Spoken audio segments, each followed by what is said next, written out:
الفقراء والمساکین والعاملین علیہا والمؤلفة قلوبهم وفی الرقاب والغارمین وفی سبیل اللہ وابن السبیل فریضۃ من اللہ واللہ علیم حکیم۔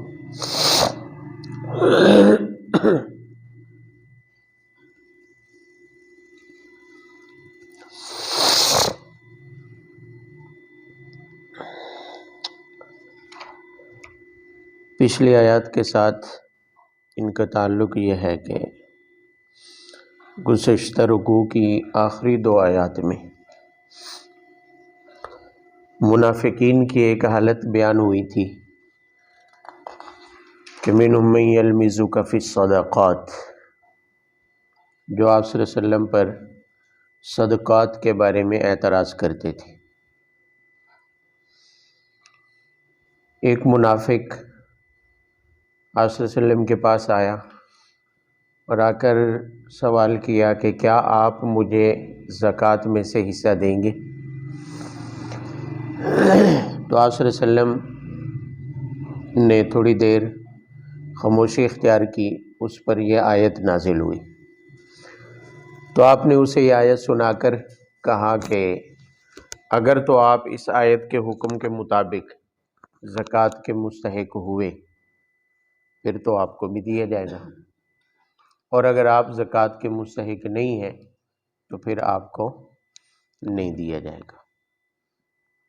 دراصل یہ آیت نازل کر کے اس بات کو واضح کر دیا گیا کہ رسول اللہ صلی اللہ علیہ وسلم کو کسی کو صدقہ دینے نہ دینے، زکوٰۃ کا مال دینے نہ دینے کا اختیار نہیں ہے، بلکہ آپ صلی اللہ علیہ وسلم تو صرف تقسیم کرنے والے، صرف اس کا فیصلہ آپ صلی اللہ علیہ وسلم کرنے والے نہیں ہے کہ زکوٰۃ کس کو دی جائے گی اور کس کو نہیں دی جائے گی، بلکہ اس کا فیصلہ تو اللہ کی طرف سے ہے۔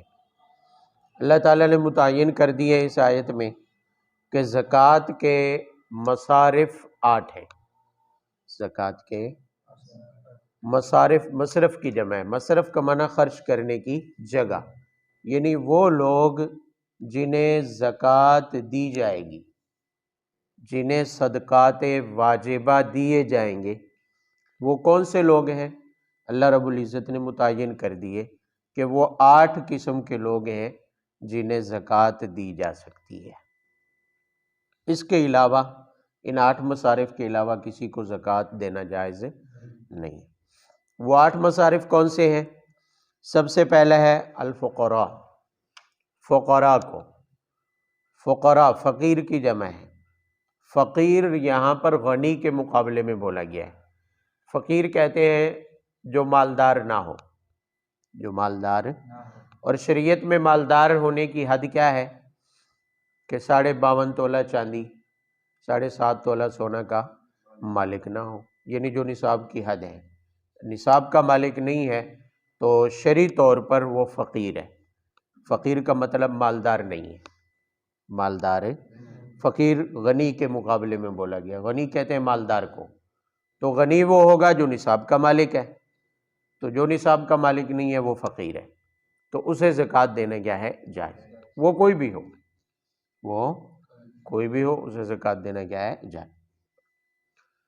دوسرا مصرف ہے مساکین، مسکین کی جمع۔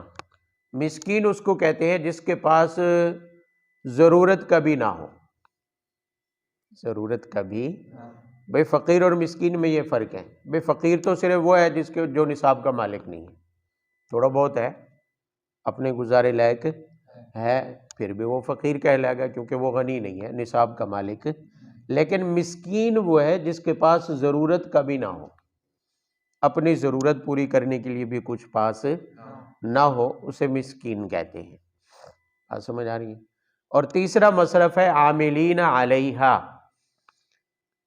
حکومت کے وہ کارندے، وہ سرکاری افسر جو زکوٰۃ وصول کرنے کے لیے مقرر کیے جاتے ہیں، صدقات وصول کرنے کے لیے جو، بھئی اسلامی حکومت میں نظام حکومت ہر جگہ یہی چلتا ہے کہ محکمے ہوتے ہیں، شعبے ہوتے ہیں ہر ایک کام کے، تو زکوٰۃ وصول کرنے والا ہے جو محکمہ ہوتا ہے، اس کے جو افسران ہوں گے، اس کے اندر جو کام کرنے والے ہوں گے، ان کی تنخواہیں بھی زکوٰۃ میں سے دی جائیں گی، ان کے وظائف بھی زکوٰۃ میں سے دیے۔ اور چوتھا مصرف ہے والمؤلفۃ قلوبہم، وہ لوگ جن کی دلوں کو اسلام کی طرف مائل کرنا، مانوس کرنا مقصود ہو، ان لوگوں کو بھی زکوٰۃ دی جا سکتی ہے، اگرچہ وہ مالداری کیوں نہ ہو، اگرچہ وہ نصاب کے مالک ہی کیوں نہ ہو۔ ایسے لوگ ہیں جن سے توقع ہے کہ اس وقت وہ حاجت مند ہو گئے ہیں، یا اس وقت وہ حاجت مند نہیں ہے، مالدار ہیں، مزید اگر انہیں کچھ دیا جائے مال تو ان کے دل ہماری طرف مائل ہو سکتے ہیں، اسلام کی طرف مائل ہو سکتے ہیں۔ تو اگر مسلمانوں کا امیر، وقت کا مسلمان حاکم مناسب سمجھے تو ان کے دلوں کو نرم کرنے کے لیے، اسے کہتے ہیں تالیف قلب، دلوں کو نرم کرنا۔ تو مؤلفۃ القلوب یعنی وہ لوگ جنہیں دین کے قریب کرنے کے لیے، اسلام کے قریب کرنے کے لیے مانوس کرنا مقصود ہو، انہیں بھی زکوٰۃ دی جا سکتی ہے۔ اور پانچواں مصرف ہے وہ فی الرقاب، غلاموں کو چھڑانے کے لیے۔ مسلمان جنگ میں قید ہو گئے، ان قیدیوں کو چھڑانے کے لیے، چاہے وہ مرد ہوں یا عورتیں، ان کو قید سے چھڑانے کے لیے بھی زکوٰۃ کو خرچ کرنا کیا ہے؟ درست ہے۔ اور چھٹا مصرف ہے والغارمین، مقروض، ایسے قرض دار کہ جن کا معاملہ عدالت میں قاضی کے پاس پہنچ جاتا ہے، جج کے پاس پہنچ جاتا ہے، اور وہ بندہ جو قرض دار ہے وہ نادار ہے، ادائیگی کی ہمت اور سکت نہیں رکھتا ہے، تو اس کے قرض کو ادا کیا جا سکتا ہے زکوٰۃ میں سے۔ وفی سبیل اللہ، ساتواں مصرف ہے اللہ کی راہ میں۔ اللہ کی راہ میں کا مطلب کسی بھی دینی خدمت میں زکوٰۃ صرف کی جا سکتی ہے۔ زکوٰۃ فی سبیل اللہ، جہاد میں جا رہا ہے بندہ، اس کو بھی زکوٰۃ دی جا سکتی ہے۔ بات سمجھ آ رہی ہے؟ تعلیم و تعلم کے شعبے سے، دینی تعلیم کے ساتھ وابستہ ہے، مدرسے میں پڑھنے والا طالب علم ہے، علم دین حاصل کرنے والا ہے، دین کی کسی بھی خدمت میں جانے والے بندے کو زکوٰۃ کا پیسہ دیا جا سکتا ہے، دینی خدمت کے لیے جا رہا ہے، فی سبیل اللہ، دعوت کے کام میں جا رہا ہے، ضرورت مند ہے، اسے بھی زکوٰۃ کا پیسہ دیا جا سکتا ہے۔ فی سبیل اللہ کا عنوان عام ہے، یعنی کسی بھی دینی خدمت میں مصروف آدمی کو زکوٰۃ کا مال دیا جا سکتا ہے، اگرچہ بظاہر وہ مالداری کیوں نہ ہو۔ مثلا بعض بچے مدارس میں پڑھتے ہیں، اور اگر ان کے پیچھے دیکھا جائے تو مالدار ہوتے ہیں، صاحب حیثیت ہوتے ہیں، لیکن ان پر بھی زکوٰۃ لگتی ہے، اس لیے کہ وہ اس وقت اس حیثیت سے زکوٰۃ نہیں لے رہے ہوتے کہ وہ مالدار ہیں، بلکہ وہ یہاں فی سبیل اللہ ہے، مدرسے میں آئے ہیں تو فی سبیل اللہ ہے، لہذا ان پر بھی زکوٰۃ لگے گی۔ بات سمجھ آ رہی ہے؟ اور آٹھواں مصرف ہے وابن السبیل، مسافر۔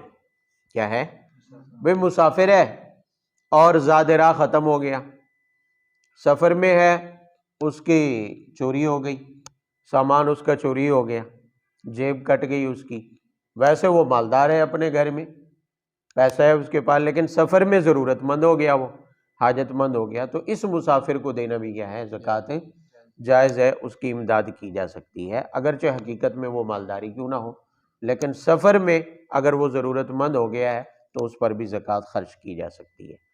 فریضۃ من اللہ، یہ کہہ کر منافقین کی آرزوؤں کو ختم کر دیا، فرمایا یہ سب مصارف اللہ کی طرف سے طے شدہ ہیں، نبی اپنی طرف سے کسی کو زکوٰۃ نہ دے سکتا ہے اور نہ روک سکتا ہے، لہذا جو ان مصارف میں شریک ہے تو انہیں دیے جائیں گے صدقات اور زکوٰۃ، جو ان مصارف میں نہیں آتا انہیں نہیں دیے جائیں گے، ان کے اوپر خرچ نہیں کیے جائیں گے۔ اور منافقین آپ نے پڑھا ہے ویسے ہی مالدار تھے، وہ ویسے ہی مالدار تھے، وہ ان مصارف میں داخل ہی نہیں تھے، تو ان مصارف میں داخل نہ ہونے کی وجہ سے ان پر زکوٰۃ خرچ نہیں ہو سکتی، ان وہ زکوٰۃ کے مستحق نہیں۔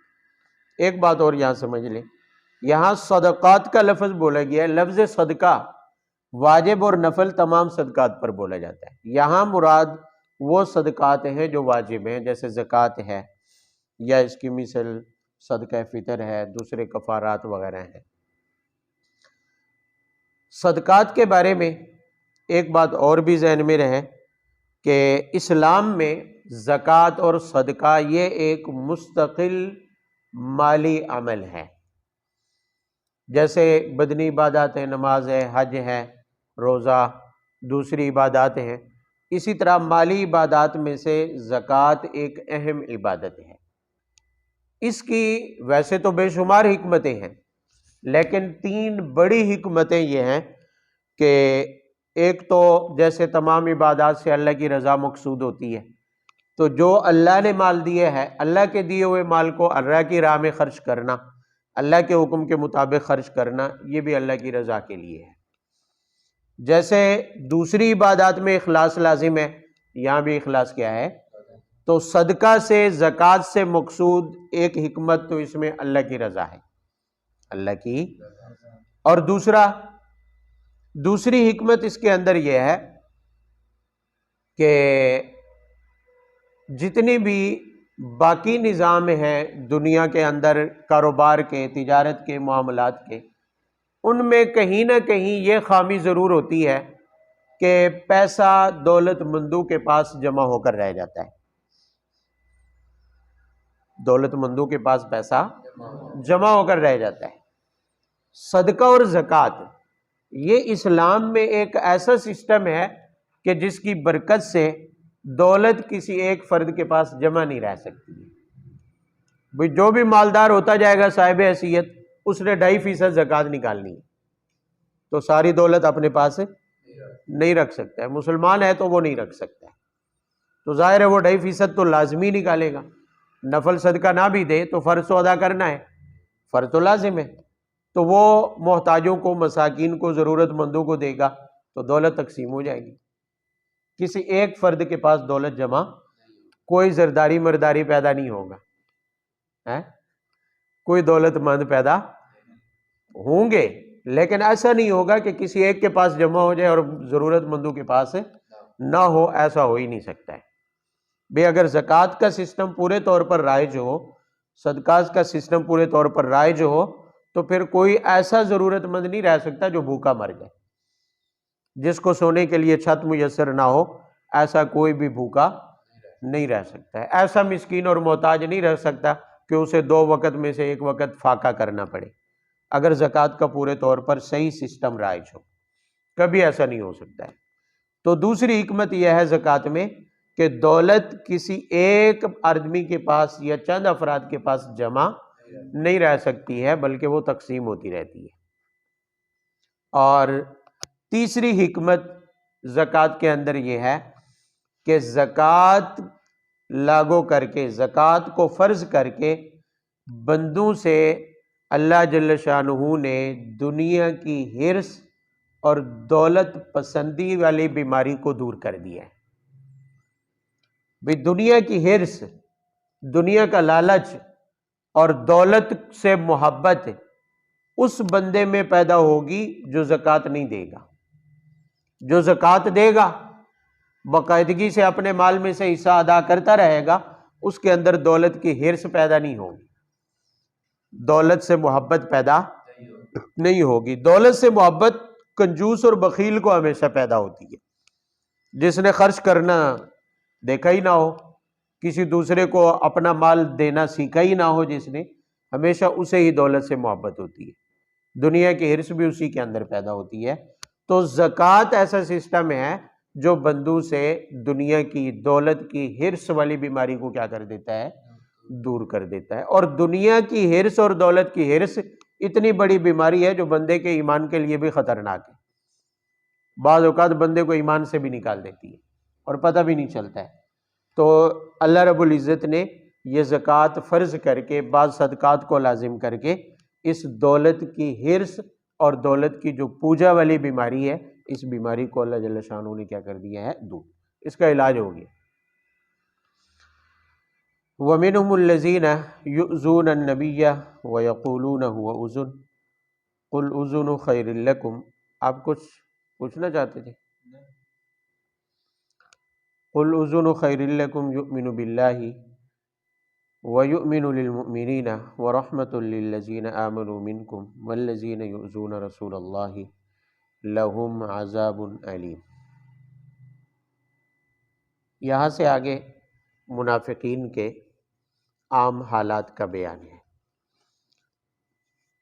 رکوع تک ایک خاص پس منظر میں آیات نازل ہوئی ہیں۔ منافقین نے آپس میں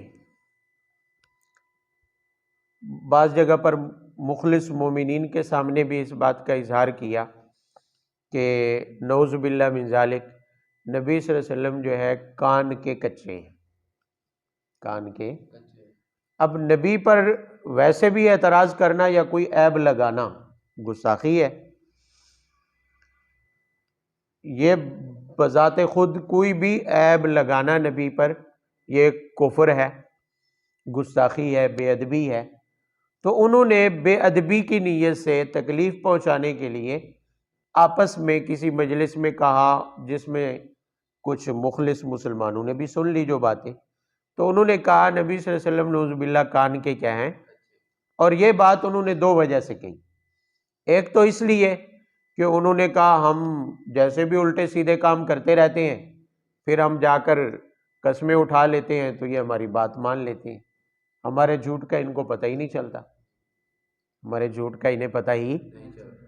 اور دوسری وجہ یہ تھی کہ بعض مخلص مومنین جب ان منافقین کے کرتوت دیکھتے، ان کی باتیں سنتے، قابل اعتراض باتیں، تو وہ جا کر آپ صلی اللہ علیہ وسلم کو بتا دیتے، اور جب یہ باتیں آپ صلی اللہ علیہ وسلم تک پہنچتی تو یہ منافقین پھر اس بات پر اعتراض کرتے کہ دیکھیں آپ کانوں کے کچے ہیں، ہم کوئی بھی بات کریں تو فوراً ہمارے بارے میں کوئی بھی جا کر بات کہہ دے تو آپ مان لیتے ہیں، تسلیم کر لیتے ہیں، کوئی بھی الٹی سیدھی جا کر کہہ دے۔ تو حالانکہ یہ دونوں وجہ ایسی تھی کہ کوئی بات قابل اعتراض نہیں بنتی۔ یہ کہنا کہ آپ کانوں کے کچے ہیں، اس کے لیے مناسب معقول عذر نہیں ہے، اور پھر نبی پر ایسا اعتراض کرنا یہ بذات خود ویسے بھی بے ادبی ہے۔ تو یہ آیات اس پس منظر میں نازل ہوئی ہیں جس میں انہیں جواب دیا گیا، جس میں انہیں پہلی بات فرمایا قل اذن خیر لکم، یہ ان کی پہلی وجہ کے اعتبار سے ہے، جو انہوں نے کہا نا کہ آپ کان کے کچے ہیں کیونکہ ہم جو مرضی کرتے رہتے ہیں، آپ ہم کے سامنے پھر قسمیں اٹھا کر ہم مخلص ہو جاتے ہیں، آپ ہمارے جھوٹ پر جو ہے نا اعتبار کر لیتے ہیں، مان لیتے ہیں، تسلیم کر لیتے ہیں ہماری بات کو، تو ہم جو مرضی کرتے رہیں، کوئی اثر نہیں پڑتا ہے۔ تو اللہ جل شانہ فرماتے ہیں قل اذن خیر لکم، اگر یہ بات ہے تو یہ تمہارے حق میں بہتر ہے، تمہیں تو اعتراض ہی نہیں ہونا چاہیے، تمہیں تو تمہارے حق میں تو اچھا ہے نا کہ تمہارے کرتوت اور جھوٹ چھپے رہتے ہیں، تمہاری بد نیتی خیانت کے باوجود تمہیں آپ صلی اللہ علیہ وسلم ذلیل نہیں کرتے، لوگوں کے سامنے بے عزت نہیں کرتے، تمہارے عیب نہیں کھولتے، تو یہ تو تمہارے حق میں بہتر ہے، تمہارے حق میں۔ اصل میں مسئلہ یہ نہیں تھا، رسول پاک صلی اللہ علیہ وسلم سب سے زیادہ کریم اور شفیق تھے، بڑی مجلس میں اگرچہ وہ منافق تھے لیکن آپ کسی کو ذلیل کرنا نہیں چاہتے، کیونکہ ایک خوددار آدمی جو دوسروں کو عزت دینا جانتا ہو، اخلاق عظیمہ پر فائز ہو، بلند اخلاق پر فائز ہو، آپ صلی اللہ علیہ وسلم جیسی شخصیت، تو وہ کسی بھی مخالف کو بھی اگرچہ وہ جتنا برائی کیوں نہ ہو، اس کی برائی کو ظاہر کر کے لوگوں کے سامنے رسوا تو آپ صلی اللہ علیہ وسلم ان کی جھوٹ موٹ قسموں پر اعتبار نہیں کرتے تھے، لیکن لوگوں کے سامنے ان کی بے عزتی نہیں کرنا چاہتے، انہیں ذلیل نہیں کرنا چاہتے تھے۔ آپ تو اس لیے خاموش ہو جاتے تھے، وہ سمجھتے تھے شاید ہمارے جھوٹ کو مان لیا ہے، لہذا اسی لیے یہ کانوں کے کچے ہیں، نعوذ باللہ۔ تو اللہ رب العزت نے فرمایا یہ تو تمہارے حق میں بہتر ہے کہ تمہاری تذلیل نہیں ہوتی، تمہاری بے عزتی نہیں ہوتی۔ وہ ایک مشہور قبیلے کا سردار تھا، آپ صلی اللہ علیہ وسلم نے اس کے عدم موجودگی میں کئی بار بتایا کہ اس کے اندر یہ خامیاں پائی جاتی ہیں۔ جب وہ ایک مرتبہ آپ صلی اللہ علیہ وسلم کی خدمت میں حاضر ہوا، ملنے کے لیے آیا، تو آپ نے کھڑے ہو کر پورے باعزت طریقے سے اس سے ملاقات کی اور خوش اخلاقی سے پیش آئے، خندہ پیشانی سے پیش آئے۔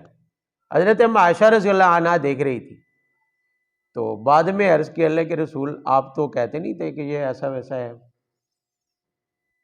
آپ نے پھر اتنی خندہ پیشانی سے اور مروت سے کھڑے ہو کے عزت باعزت طریقے سے اس سے ملاقات کی۔ تو آپ نے فرمایا عائشہ آپ نے کب سے مجھے بد اخلاق سمجھنا شروع کر دیا؟ ٹھیک ہے وہ بندہ برا ہے، اس میں برائیاں ہیں، لیکن اخلاق کا تقاضا یہ ہے، حسن اخلاق کا تقاضا یہ ہے کہ اس کو عزت دی جائے، اس سے بات کی جائے تو حسن اخلاق کے ساتھ کی جائے، مروت کے ساتھ کی جائے، اگرچہ وہ آدمی اپنی جگہ پر اس میں ہزار عیب ہوں، ہزار برائیاں ہوں اس کے اندر، تو بھی اس کی تذلیل نہ کی جائے۔ تذلیل کرنا یہ بھی ایک طرح سے بد اخلاقی ہے۔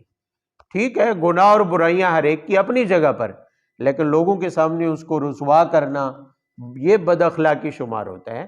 اور آپ صلی اللہ علیہ وسلم تو اخلاق عظیمہ کے مالک تھے، بلند اخلاق کے مالک تھے، سب سے زیادہ اخلاق والے تھے، اس لیے آپ صلی اللہ علیہ وسلم انہیں ذلیل نہیں کرنا چاہتے تھے۔ اور دوسری بات وَيُؤْمِنُ لِلْمُؤْمِنِينَ وَرَحْمَةٌ لِلَّذِينَ آمَنُوا مِنْكُمْ، وہ کہتے تھے نا کہ آپ کانوں کے کچے ہیں، آپ ہمارے بارے میں کسی کی بھی کہی ہوئی بات تسلیم کر لیتے ہیں، مان لیتے ہیں، سن لیتے ہیں۔ تو انہیں کہا گیا ہے کہ دراصل بات یہ نہیں ہے کہ آپ کانوں کے کچے ہیں، آپ صلی اللہ علیہ وسلم حقیقت میں ایمان والوں کا یقین کرتے ہیں۔ جو مخلص مومنین ہیں اگرچہ وہ مال و دولت میں دنیاوی عزت اور وجاہت میں کم درجے کے ہیں، لیکن ان کا ایمان ایک ایسی صفت ہے، ایمان ایک ایسی ان کے اندر پائی جانے والی علامت ہے کہ آپ صلی اللہ علیہ وسلم اس کا یقین کرتے ہیں، اور آپ صلی اللہ علیہ وسلم ان پر زیادہ مہربان ہیں، اس لیے تمہارے بارے میں کہی ہوئی ان کی باتوں کو آپ تسلیم کرتے ہیں، کیونکہ وہ مخلص مومن ہے، تمہاری طرح منافق نہیں ہے، تمہاری طرح دلوں کے اندر کفر چھپانے والے نہیں۔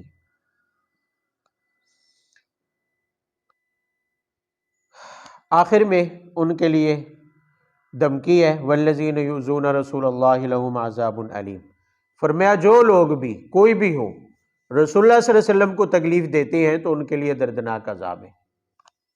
اور دردناک عذاب کیا ہے کہ جہنم ہے، ان کے لیے کیا ہے؟ کیا مطلب بھئی دردناک عذاب علیم، پیچھے آپ پڑھتے آئے ہیں یہ سزا صرف کافروں کے لیے یہ لفظ بولا جاتا ہے، دردناک عذاب، یہ سزا صرف کس کے لیے ہے؟ کافر کے لیے ہے۔ تو نبی صلی اللہ علیہ وسلم کو تکلیف پہنچانے والا، بے ادبی کرنے والا بھی کیا ہے؟ اس کی سزا بھی یہی عذاب علیم ہے، اس کا ایمان سے کوئی تعلق نہیں ہے۔ جو نبی صلی اللہ علیہ وسلم کی کیا کرے؟ گستاخی کرے، بے ادبی کرے، آپ کی بے اکرامی کرے، چاہے آپ کے دنیا میں حیات تھے تب یا دنیا سے پردہ فرما جانے کے بعد پھر کرے، تکلیف ہے، جب بھی پہنچائے ایذا پہنچائے گا تو وہ سزا کا مستحق ہوگا۔ ہمارا تو عقیدہ ہے کہ دنیا سے آپ صلی اللہ علیہ وسلم کی وفات عارضی تھی، قبر میں آپ حیات ہیں، قبر میں آپ کیا ہیں؟ زندہ ہیں، لہٰذا آپ کو ایذا اور تکلیف پہنچانا جیسے دنیا میں تھا ویسے ہی اس کا حکم کیا ہے؟ یہاں سے رحلت فرما جانے کے بعد بھی وہی حکم ہے۔ لہٰذا آپ کی کسی بھی قسم کی آپ کی شان میں بے ادبی اور گستاخی، اس کی سزا یہی ہے، عذاب علیم، دردناک عذاب کے وہ کیا ہیں؟ مستحق ہیں۔ یحلفون باللہ لکم لیرضوکم واللہ ورسولہ احق ان یرضوہ ان کانوا مؤمنین۔ یہ منافقین، ان کی ایک اور حالت کا بیان ہے۔ آپ صلی اللہ علیہ وسلم کے پیٹھ پیچھے، مسلمانوں کی پیٹھ پیچھے یہ مسلمانوں کی برائیاں کرتے رہتے، جب یہ باتیں آپ صلی اللہ علیہ وسلم تک پہنچتی اور ان سے پوچھا جاتا تو یہ آپ کے سامنے آ کر جھوٹ موٹ قسمیں اٹھا لیتے تھے کہ ہم نے تو یہ واللہ باللہ کہی نہیں ہے یہ بات۔ جھوٹی قسم اٹھانا، جھوٹ بولنا یہ منافق کی علامات میں سے ہے۔ تو ان کا سب سے پسندیدہ مشغلہ یہی تھا کہ پیٹھ پیچھے برائیاں کر لو، منصوبے بنا لو، سازشیں کر لو، جب آپ کے سامنے آئیں گے تو قسمیں اٹھا کر جھوٹ بول کر مکر جائے۔ تو وہ آپ صلی اللہ علیہ وسلم کے سامنے آ کر قسمیں اٹھا لیتے تھے جھوٹی۔ تو اللہ جل شانہ فرماتے لیرزوکم، یہ ایسے بے عقل ہے کہ تمہیں راضی رکھنے کے لیے جھوٹی قسمیں اٹھا رہے ہیں۔ لیکن اس بات کو بھول گئے ہیں کہ اللہ کو کیسے راضی کریں گے؟ اللہ کو بھئی اپنے جھوٹ سے اللہ کو تو راضی نہیں کر سکتے. انسانوں کو تو چلو راضی کر سکتے ہیں، کیونکہ انسان کو معلوم نہیں ہو سکتا وقتی طور پر کہ یہ جھوٹ بول رہے ہیں یا سچ بول رہے ہیں، لیکن اللہ تو دلوں کے راز جانتا ہے. تو فرمایا ان بے عقلوں کو چاہیے تو یہ تھا کہ اللہ کو راضی رکھتے اور ایسی حرکتیں آپ صلی اللہ علیہ وسلم کی پیٹھ پیچھے نہ کرتے، اسلام کے خلاف کچھ نہ کہتے اور دلوں سے کفر کو نکال دیتے. چاہیے تو یہ تھا، لیکن اللہ کو راضی کرنے کی بجائے یہ تمہیں راضی کرنے کے لیے جھوٹ بول رہے ہیں، حالانکہ اصل تو اللہ کو راضی کرنا ہے. اگر یہ ایمان میں مخلص ہے تو پھر یہ دلوں سے کفر نکالے اور اللہ کو راضی کر لے، ورنہ تمہیں راضی کرنے کے لیے جتنے مرضی جھوٹ بول لے، ان کی نفاق اور کفر سے جان چھوٹنے والی نہیں. الم یعلموا انہ من یحادد اللہ ورسولہ، یہ اخروی سزا کا بیان ہے. فرمایا کہ جو بھی اللہ اور رسول کی مخالفت کرے گا، اللہ اور رسول کی، چاہے وہ سر عام کرے جیسے کھلے کافر کرتے تھے، یا پھر یہ ہے کہ منافقین کی طرح چوری چھپے کرتا رہے، جیسا بھی ہو، فرمایا آخرت میں اس کے لیے جہنم تیار ہے، ہمیشہ اس میں رہے گا. اور ذالک الخزی العظیم، اس دن جس میں ساری دنیا کے مخلوق جمع ہوگی، تمام انسانیت جمع ہوگی، اس دن جہنم کا فیصلہ کسی کے لیے ہو جائے تو فرمایا اس سے بڑی رسوائی اور کیا ہو سکتی ہے. لوگ تو سمجھتے ہیں نا کہ یہاں دو چار بندوں کے سامنے ہمارے اوپر کوئی سزا کا فیصلہ ہو جائے، کسی کو سزا ہو جائے، جیل ہو جائے، لوگ کہتے ہیں ہماری بےزتی ہو گئی، لوگوں کے سامنے رسوائی ہو گئی. وہاں تو پوری کائنات ہوگی، وہاں تو رب العالمین ہوں گے، ان کے سامنے فیصلہ ہوگا کہ یہ ہمیشہ جہنم کا مستحق ہے. فرمایا ذالک الخزی العظیم، یہ سب سے بڑی رسوائی ہے. یحذر المنافقون ان تنزل علیہم سورۃ تنبئہم بما فی قلوبہم قل استہزئوا ان اللہ مخرج ما تحذرون. منافقین کی عادت تھی کہ وہ مسلمانوں کا مذاق اڑایا کرتے تھے. یہ کل کے سبق میں بھی گزرا ہے، یہ بھی نفاق کی علامات میں سے بڑی علامت ہے. اس وقت کے جو منافقین تھے جن کے بارے میں یہاں قرآن میں ذکر آیا ہے، ان منافقین کا سب سے پسندیدہ مشغلہ، سب سے بہترین مشغلہ جس میں وہ اپنا فارغ وقت صرف کرتے تھے، وہ یہی تھا مسلمانوں کی برائیاں کرنا، مسلمانوں کی غیبت کرنا، اسلام کے برائیاں کرنا، مسلمانوں کا مذاق اڑانا. وہ اسی مشغلے میں ہر وقت مشغول رہتے تھے. جب قرآن پاک ان کے بارے میں نازل ہونے لگا اور ان کے حالات کھلنے لگے تو پھر انہیں اس کے ساتھ ساتھ ڈر بھی لگا رہتا تھا. باتیں کرتے تھے لیکن چھپ چھپ کے، اور ایک دوسرے سے کہتے بھی رہتے تھے کہ یار کہیں آیات نازل کر کے ہمارا پول ہی نہ کھل جائے، ہمارے یہ عیب کھول ہی نہ دیا جائے. تو اللہ جل شانہ اسی کے جواب میں ارشاد فرماتے یحذر المنافقون، انہیں یہ ڈر لگا رہتا ہے منافقین کو کہ کہیں کوئی صورت نازل ہو کر تنبئہم بما فی قلوبہم، ہمارے دلوں کے اس عیب کو کھول نہ دے، نفاق کو ظاہر نہ ہو جائے. تو اللہ جل شانہ فرماتے ہیں قل استہزئوا، کوئی بات نہیں، لگے رہو، استہزاء کرتے رہو، اسلام سے جو عداوت دلوں میں چھپائی ہوئی ہے وہ نکالتے رہو، اپنا بغض، اپنا ساڑ نکالتے رہو، لیکن ان اللہ مخرج ما تحذرون، اللہ جل شانہ ان قریب وہ احکام اور آیات نازل کرنے والے ہیں جن کا تمہیں ڈر ہے، جن کا تمہیں کیا ہے، وہ یہی صورت ہے. آگے آنے والے رکوع بھی اسی سلسلے میں ہے. منافقین کے آخری حد تک سارے پول کھول دیے گئے، سارا ان کا کچا چٹھا کھول دیا گیا. فرمایا جس کا تمہیں ڈر ہے وہ ہو کے رہے گا، تمہارے یہ نفاق کھلے گا، تمہارا یہ بغض اور حسد کیا ہے، لوگوں کے سامنے آیا ہوگا. قل استہزئوا، تم اپنے کام میں لگے رہو، تم استہزاء میں لگے رہو، اسلام اور مسلمانوں کا مذاق اڑاتے رہو. وَلَئِن سَأَلْتَهُمْ لَيَقُولُنَّ إِنَّمَا كُنَّا نَخُوضُ وَنَلْعَبُ قُلْ أَبِاللَّهِ وَآيَاتِهِ وَرَسُولِهِ كُنْتُمْ تَسْتَهْزِئُونَ. منافقین کی ایک اور حل، جب وہ کوئی مذاق اڑاتے، کوئی بات کرتے، خاص طور پر غزوہ تبوک میں کچھ خاص واقعات پیش آئے. غزوہ تبوک میں کچھ منافقین توڑ تک چلے گئے تھے اور آپ صلی اللہ علیہ وسلم نے وہاں تک قریب 2 مہینے کے قریب آپ نے وہاں پڑاؤ کیا۔ منافقین یہاں سے میٹنگ کر کے گئے تھے کہ انہوں نے رومیوں سے ہارنا ہی ہے، رومیوں سے شکست ان کو ہونی ہی ہے، اور یہ منصوبہ بنا کے گئے تھے بھی جو ہی انہیں تبوک میں رومیوں کے ہاتھوں شکست ہوگی، پیچھے مدینہ میں عبداللہ بن ابی بن سلول جو منافقین کا سردار تھا، ہم اس کے سر پہ سرداری کا تاج سجا دیں گے۔ یہ پورے منصوبہ بنا کے گئے تھے۔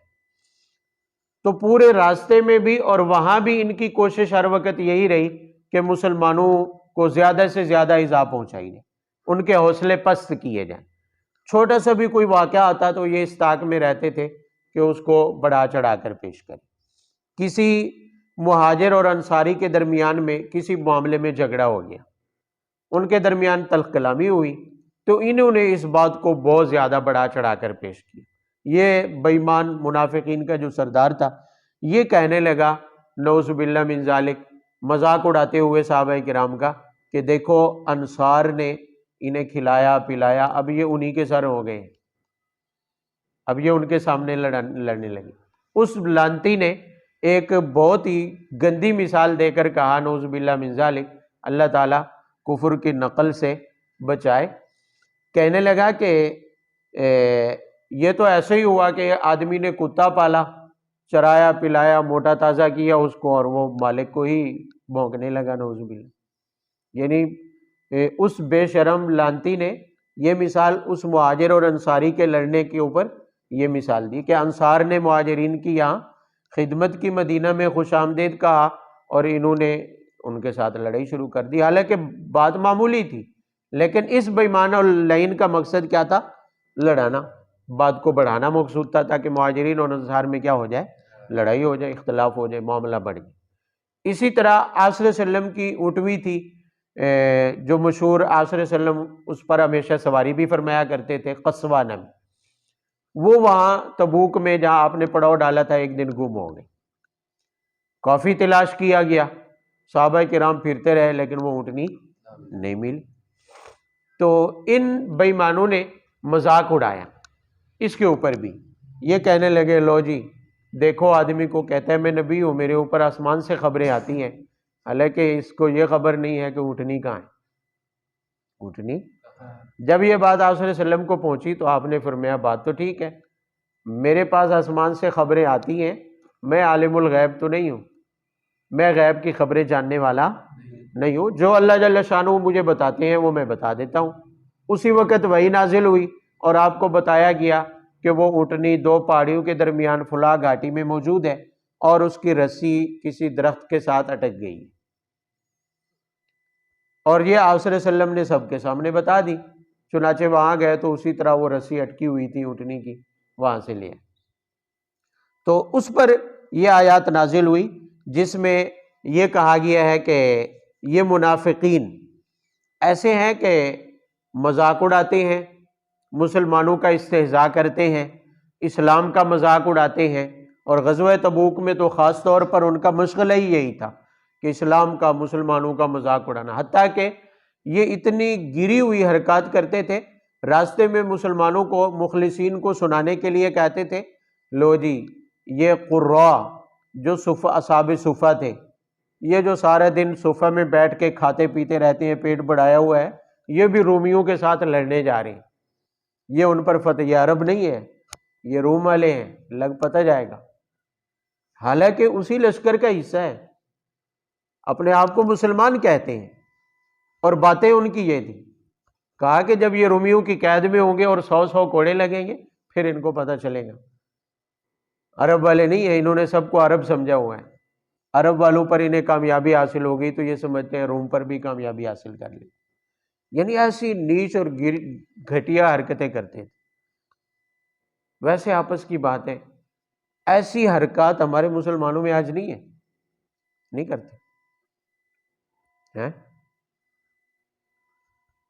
انگریزوں کے مقابلے میں، یورپ کے مقابلے میں اگر کسی کے گھٹیا یا ذلیل ترین ہونے کی مثال دینی ہو تو کس کی دیتے ہیں؟ مسلمانوں کی نہیں دی جاتی؟ دیتے ہیں کہ نہیں دیتے؟ خاص کر وہ جو لبرل سمجھے جاتے ہیں وہ یہ ایسی مثالیں دیتے ہیں۔ یا تو اسلام میں کوئی عیب نکالیں گے کہ اسلام کا فلاں حکم جو ہے یہ دنیا کے ترقی کے سامنے رکاوٹ ہے، فلاں جیسے پردہ ہو گیا، خاص طور پر داڑھی ہو گئی، پگڑی ہو گئی، عورتوں کا باہر نکلنا ہو گیا بے پردہ ہو کر، یہ جتنی خاص طور پر ایسے شرعی احکام ہیں جو کفار کو پسند نہیں ہے، وہ ہمارے لبرل کو بھی پسند نہیں، لیکن اپنی جگہ پر وہ اچھے خاصے مسلمان کہلاتے ہیں کہ ہم سے بڑا مومن تو ہے ہی کوئی نہیں، ہم سے بڑا مسلمان تو ہے ہی کوئی نہیں، لیکن اعتراض مسلمان پر عیب اسلام کے نکالنے ہیں۔ اگر اعتراض کرنا ہے تو شریعت کے کسی حکم پر، کسی حدیث پر، کسی قرآن کی آیت پر اعتراض کرنا ہے۔ ہمیشہ ان کو بھی اسی بات پر اعتراض رہتی ہے۔ جو منافقین کی علامت تھی وہ آج کے لبرل میں تو پوری پوری پائی جاتی ہے، آج کے بہت سارے مسلمانوں میں نواقب مسلمان بھی انہی لبرل کی بات سن کر پھر اسی طرح کے اعتراض کرتے ہیں، اسی طرح کی باتیں کرتے ہیں۔ تو اس میں یہ فرمایا جا رہا ہے کہ وَلَئِن سَأَلْتَهُمْ، جب ان سے پوچھا جاتا، بعض باتیں جو آپ صلی اللہ علیہ وسلم تک پہنچتی، جب ان سے اس کی خبر لی جاتی تو وہ کہتے ہیں انما كنا نخوض ونلعب، ہم تو مذاق کر رہے تھے، ہم تو بس دل لگی کر رہے تھے، ہم تو بس بکواسات کیسی کہ مثال کتے کی دے رہے ہیں، بکواس ایسی کہ رومیوں کے مقابلے میں کہہ رہے ہیں کہ تم انہیں عرب نہ سمجھو، اور جب پوچھا جاتا تو کہتے ہیں ہم تو مذاق کر رہے ہیں، ہم تو بس دل لگی کرتے ہیں۔ دل لگی مطلب یہ ہے کہ تمہیں دل لگی کے لیے مخلص مسلمانی ملے تھے، اسلامی ملا تھا تمہیں دل لگی کرنے کے لیے، اور کوئی چیز نہیں ملی ہے۔ تو آج کے منافقین جنہیں آپ کہہ سکتے ہیں کہ عملی منافق ہیں، اعتقادی منافق تو اللہ ہی جانتا ہے کہ کس کے دل میں کفر ہے، کس کے دل میں کفر ہے، لیکن جو عملی طور پر منافق ہیں آج کے، انہیں بھی ہمیشہ مسلمان پر اور اسلام پر ہی اعتراض ہوتا ہے۔ تو وہ کہتے ہیں انما کنا نخوض ونلعب، تو اللہ جل شانہ فرماتے ہیں اب اللہ، کیا تمہیں دل لگی کے لیے اللہ ملے تھے؟ کیونکہ اللہ کے احکامات سے مذاق اڑا رہے، اللہ کے احکامات کے بارے میں عیب جوئی کر رہے ہیں، اعتراض رسول اللہ پر نہیں، حقیقت میں تو اللہ پر ہے۔ کیا تمہیں اللہ کی آیات ہی ملی تھی مذاق اڑانے کے لیے؟ کیا تمہیں اللہ کے رسول ہی ملے تھے مذاق اڑانے کے لیے؟ کنتم تستہزئون، کیا تم اللہ کا مذاق اڑاتے ہو؟ اللہ کی آیات اور اللہ کے رسول کا کیا اڑاتے ہو؟ مذاق۔ جو آج داڑھی پر، پگڑی پر، اسلام کے کسی حکم پر اعتراض کر رہا ہے، حقیقت میں اعتراض داڑھی پر نہیں ہے، اسے رسول اللہ صلی اللہ علیہ وسلم کی سنت پر اعتراض ہے۔ پگڑی پر اعتراض کرنا در حقیقت پگڑی پر نہیں ہے، رسول اللہ صلی اللہ علیہ وسلم کی شکل پر اعتراض ہے۔ یہ جو مولوی کہہ کر مذاق اڑایا جاتا ہے نا، یہ بھی حقیقت میں مولوی پر اعتراض نہیں ہے، اعتراض اس لیے ہے کہ اس کی شکل بھی رسول اللہ جیسی ہے، حلیہ اس کا رسول اللہ والا ہے، اسلام والا ہے، اس لیے اس کے اوپر اعتراض ہوتا ہے، کیونکہ اسلام کا تو کچھ بگاڑ نہیں سکتے ہیں، پھر اس کو گالی دیتے ہیں جس نے اسلام والا حلیہ بنایا ہوتا ہے، یا جس کے بارے میں پتا ہوتا ہے کہ اس نے اسلام کی بات کرنی ہے۔ تو ان کی بھی اس وقت یہی حالات تھے۔ تو اللہ جل شانہ فرماتے اب اللہ و آیاتی، کیا تمہیں اللہ اور اس کی آیات ہی ملی تھی اعتراض کرنے کے لیے؟ آج کے لوگ بھی یہی کہتے ہیں، اللہ کے رسول پر اعتراض، اللہ کے رسول پر اعتراض، نعوذ باللہ، آپ نے اتنی شادیاں کر لی، آپ نے اتنے نکاح کر لیے، آپ نے فلاں کر لیا، کس پہ اعتراض ہو رہا ہے؟ وہ رسول اللہ کی ذات پہ اعتراض ہے، یا آپ کے احادیث پہ اعتراض ہے، یا قرآن کی آیات پر اعتراض ہے؟ کسی بھی شرعی حکم پر اعتراض کرنا در حقیقت انہی تین باتوں پر اعتراض ہے۔ تو اللہ جل شانہ فرماتے ہیں اب اللہ و آیاتہ و رسولی، کیا مذاق اڑانے کے لیے تمہیں نشانہ یہی تین چیزیں ملی تھی؟ کوئی اور چیز دنیا میں دل لگی کی نہیں ہے کہ جس کا تم مذاق اڑا لیتے، جس سے دل لگی کر لیتے۔ لا تعتذروا، فرمایا کہ اب یہ بےہودہ عذر نہ کرو، اب یہ بہانے نہ لگاؤ، کفرتم بعد ایمانکم، حقیقت یہ ہے کہ یہ سارے کرتوت کر کے تم نے ایمان کے بعد کفر کا اظہار کیا ہے، زبان سے جس ایمان کا اقرار کیا تھا وہ بھی گیا تمہارا، حقیقت میں تمہارے دلوں میں کفر ہے۔ ان نعفو عن طائفۃ منکم نعذب طائفۃ بانہم کانوا مجرمین، اب یہ ان کی دنیاوی سزا کا بیان ہے، فرمایا کہ دنیا میں تمہیں اس کی سزا ملے گی، دنیا میں اس کی ذلت تمہیں اٹھانی پڑے گی، البتہ یہ ہے کہ کچھ کو معاف کیا جائے گا اور کچھ کو سزا ملے گی۔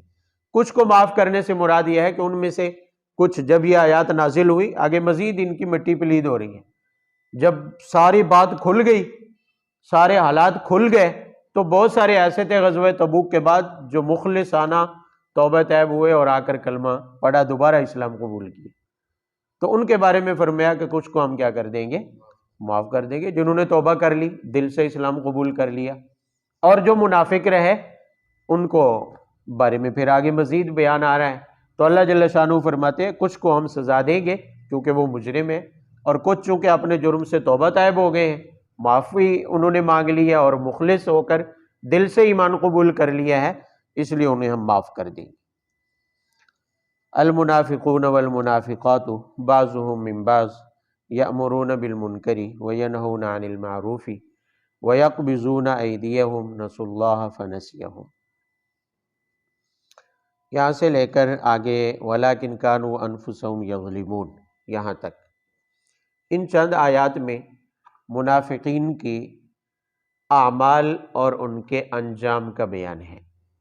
منافقین کے اعمال، بے چیز بندہ ہمیشہ اپنے عمل سے پہچانا جاتا ہے، کسی بھی چیز کو پہچانو، آگ دھوئیں سے پہچانی جاتی ہے، دھواں اٹھ رہا ہو تو پتہ چلتا ہے کہ یہاں آگ لگی ہوئی ہے، یہاں آگ لگی ہوئی ہے۔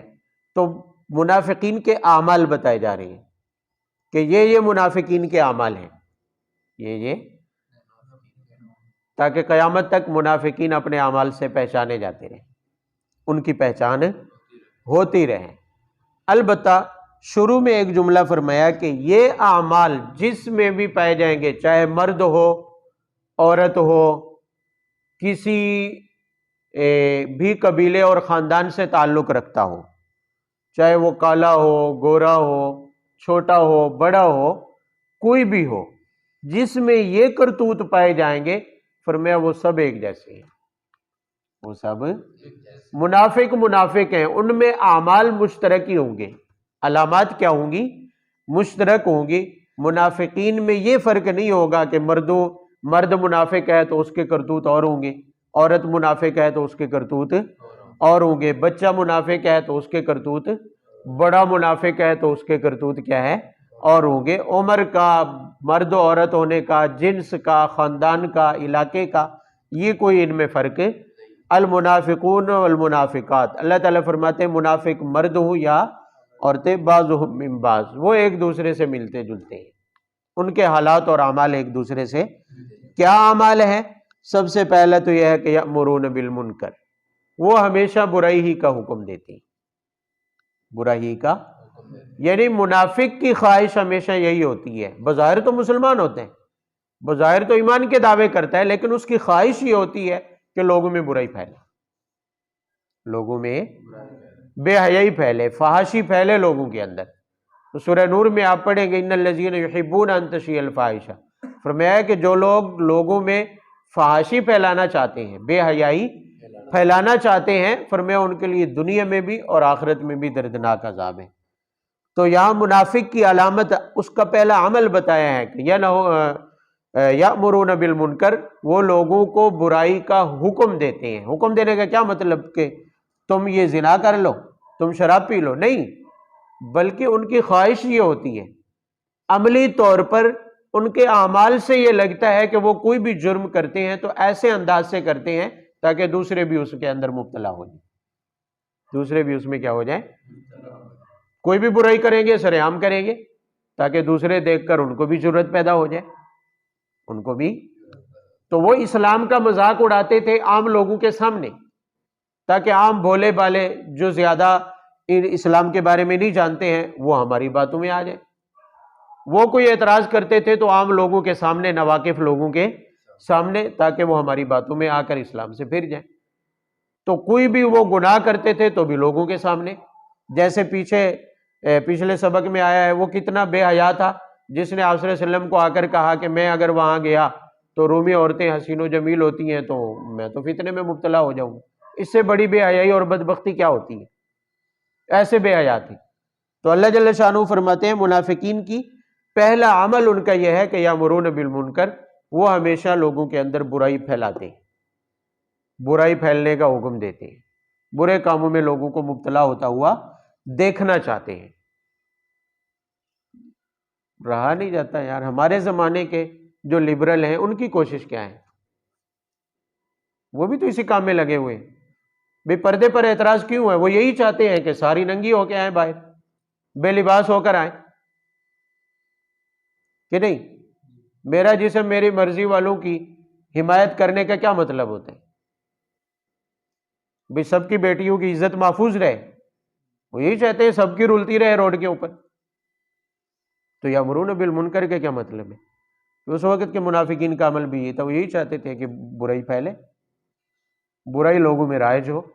وہ بھی یہی چاہتے تھے، ان کی بھی یہی خواہش تھی. وَيَنْهُونَ عَنِ الْمَعْرُوفِ، اور نیکی سے روکتے ہیں. نیکی سے بھئی ظاہر ہے جو برائی پھیلانا چاہے گا وہ نیکی سے تو روکے گا، کیونکہ نیکی نہیں روکے گی تو برائی کیسے پھیلے گی؟ ورنہ اگر لوگ نمازی رہیں تو ان الصلاۃ تنہی عن الفحشاء والمنکر، بھئی اگر صحیح طور پر نماز ادا کی جائے تو بندے کو بے حیائی اور فحاشی سے روکتی ہے، وہ کبھی مبتلا ہی نہیں ہو سکتا ہے. تو برائی پھیلے گی ہی تبھی جب وہ نیکی سے کیا کریں گے. تو دوسرا عمل یہ ہے کہ وہ نیکی سے روکتے ہیں لوگوں کو. اور تیسرا وَيَقْبِضُونَ أَيْدِيَهُمْ، ہاتھوں کو، مٹھی کو بند کر کے رکھتے ہیں. مٹھی کو یعنی اللہ کی راہ میں وہ خرچ نہیں کرتے. بے حیائی کے کاموں میں کھل کے خرچ کرتے ہیں، فحاشی کے کاموں میں کھل کے خرچ کرتے ہیں، لیکن اللہ کی راہ میں انہیں موت پڑتی ہے خرچ کرتے ہوئے، کبھی نہیں کریں گے. نسوا اللہ، چوتھا عمل یہ ہے کہ وہ اللہ کو بھول گئے. کیونکہ اگر اللہ یاد ہوتا، اگر اللہ کا خوف ہوتا تو وہ ایسے کرتوت نہ کرتے کہ لوگوں میں برائی پھیلے، اسلام کے خلاف باتیں نہ کرتے، اسلام کے اوپر اعتراض، مسلمان کا، اسلام کے حلیے کا، نبی کی سنت کا مذاق نہ اڑاتے. لیکن نسوا اللہ، وہ اللہ کو بھول گئے. نتیجہ یہ ہے کہ فنسیہم، اللہ نے بھی انہیں بھلا دیا. ان المنافقین هم الفاسقون، اللہ تعالیٰ فرماتے ہیں کہ در حقیقت فاسق یہی منافق ہی ہے. فاسق، یہ جو کہا جاتا ہے نا فاسق فاجر، فرمایا جو فاسق فاجر ہے اور علل اعلان ہے تو یہ منافق ہی ہے. آپ کہہ سکتے ہیں کہ منافق ہی دراصل فاسق فاجر ہے اور فاسق فاجر ہی منافق ہے، علامتی طور پر. عملی طور پر تو وہی منافق ہے. وعد اللہ المنافقین والمنافقات والکفار نار جہنم خالدین فیہا ہی حسبہم، یہ ان کے اخروی انجام کا بیان ہے. فرمایا یہ منافق ہوں یعنی جنہوں نے دل میں کفر کو چھپایا ہوا ہے، یا کھلے کافر ہوں، جیسے بھی ہوں، اللہ کی طرف سے وعدہ ہے کہ انہیں جہنم میں داخل کریں گے، اور خالدین فیہا، ہمیشہ اس میں، ہی حسبہم، اور یہی ان کو کیا ہے، کافی ہے.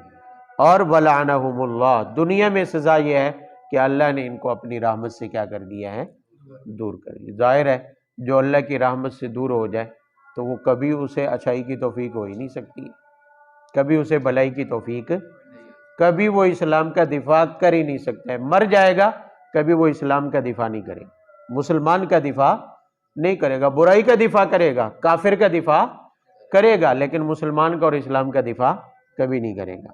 وَلَهُمْ عَذَابٌ مُقِيمٌ، فرمایا ان پر ہمیشہ عذاب رہے گا.